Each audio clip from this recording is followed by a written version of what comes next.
Akhlak Nabi itu bisa buat orang yang benci sama beliau jadi jatuh hati kepada beliau.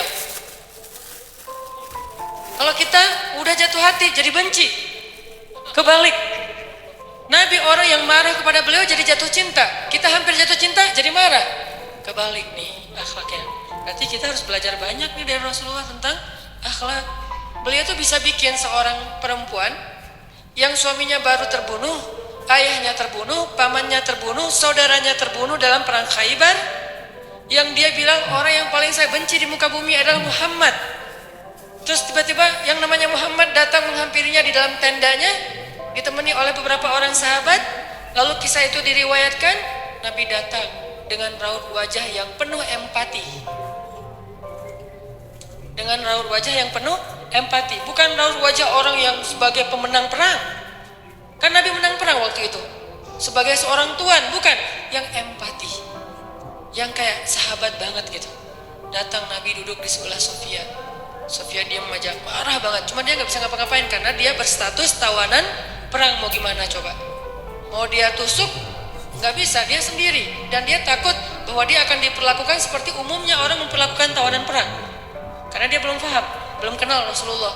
Dia kaget ketika Rasulullah SAW minta maaf sama dia. Kaget, nggak ada cerita orang dalam perang yang menang minta maaf kepada yang kalah. Ada nggak cerita kayak gitu? Nggak ada tuh. Yang menang minta maaf sama yang kalah. Maaf ya, kami menang.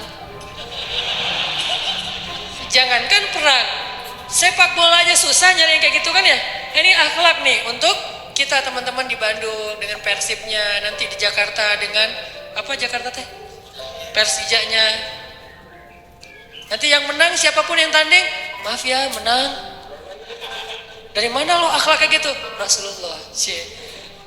Karena yang itu lebih serius loh daripada bola. Bola kan cuma permainan, entertain, olahraga kan.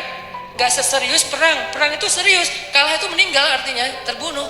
Kalau kita kalah paling ya kurangin apa? Nggak dapat skor gitu, nggak dapat poin. Kalau itu kalah terbunuh. Nabi datang minta maaf dengan ekspresi empati yang tinggi, yang dalam. Nabi itu kayak ngerasain banget perasaan Sofia. Minta maaf, menjelaskan. Sofia, maaf ya, aku ikut turut berduka atas wafatnya ayahmu, suamimu. Sofia marah banget. Terus Nabi menjelaskan apa yang terjadi. Aku tuh udah ngasih kesempatan agar kita gak usah berperang, tapi mereka terus menyerang.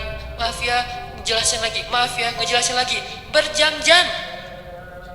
Seolah-olah Nabi yang minta pengampunan kepada Sofia. Seolah-olah Nabi itu tawanan perang. Minta maaf, menjelaskan karena kejadiannya. Minta maaf, menjelaskan. Terus kayak gitu dengan ekspresi serius. Dan kelihatan banget lah ucapan dan ekspresi orang yang jujur kan kelihatan ya. Jujur bahwa beliau tuh empati banget, bahwa beliau juga berduka. Terus sampai Sofia dari yang tadinya lihat ke bawah nunduk marah, lama-lama ngelihat ke arah Rasul. Ngelihat ekspresi Rasul serius banget, malah dia jadi kasihan. Sampai akhirnya dia jatuh cinta kepada Rasulullah SAW. Kata Sofia, ketika Rasulullah SAW datang kepada saya, waktu itu dia adalah orang yang paling saya benci di muka bumi. Tapi dia terus meminta maaf dan menjelaskan, meminta maaf dan menjelaskan, sampai akhirnya dia menjadi orang yang paling saya cintai di muka bumi. Akhlak Rasul.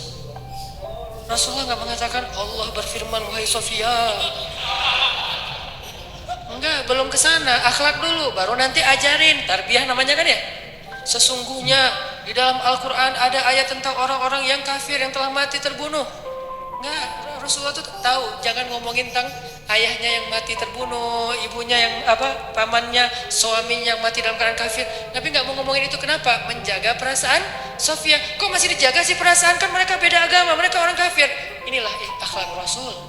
Sehingga Nabi membahas yang membuat Sofia merasa kayak dihargai sebagai seorang janda, sebagai seorang perempuan, sebagai seorang yatim, sebagai seorang tawanan. Sehingga dia takjub dengan akhlak Nabi. Akhirnya dia cerita, ya Rasulullah, belum beriman udah manggil ya Rasulullah, saya pernah bermimpi bahwa dalam mimpi saya melihat ada rembulan di atas kota Madinah, lalu jatuh ke pangkuan saya. Jibril turun bilang ke Rasulullah, apa maksud dari mimpi itu? Tahu nggak Rasulullah apa maksud mimpi? Apa Jibril? Maksud maksudnya rembulan itu kamu, maksudnya dia akan jadi istri kamu di dunia dan akhirat. Rasulullah langsung, aduh mana ya. Rasulullah juga orang yang ra'fah banget tuh, bil mu'minina ra'ufun rahim tuh Rasulullah. Gak enak, kan dia masih janda baru meninggal suaminya, masa saya lamar gimana ya? Kata Jibril, ya Rasulullah, Allah suruh engkau melamar dia untuk menjadi istrimu di dunia dan di akhirat. Rasulullah dengan gak enak hati mengatakan, Sofia, aku ingin melamar kamu. Sofia, gimana ya? Itu mah cewek ya. Saya mencoba untuk menghayati kisah ini dari angle cewek elegan ya, bukan cewek biasa. Oh boleh nggak apa-apa sih, gue sih yang enggak. Cewek elegan, cewek terhormat, cewek yang soleha walaupun belum beriman, pasti dia nggak akan bilang Alhamdulillah, Masya Allah, A-nya panjang gitu kan ya. Terus pakai emoticon berderai-derai, enggak. Dia terhormat. Dia akhirnya, saya terserah gimana baiknya aja, menikahlah Nabi dengan Sofia. Modalnya apa? Akhlak. Bukan mahar yang besar, bukan akun sosial media followersnya paling banyak, bukan eksistensi, bukan gaya-gayaan, bukan datang bawa mobil mewah, datang bawa akhlak. Ini kayaknya modal kita belajar juga nih, gimana cara ngelamar calon istri, akhlak.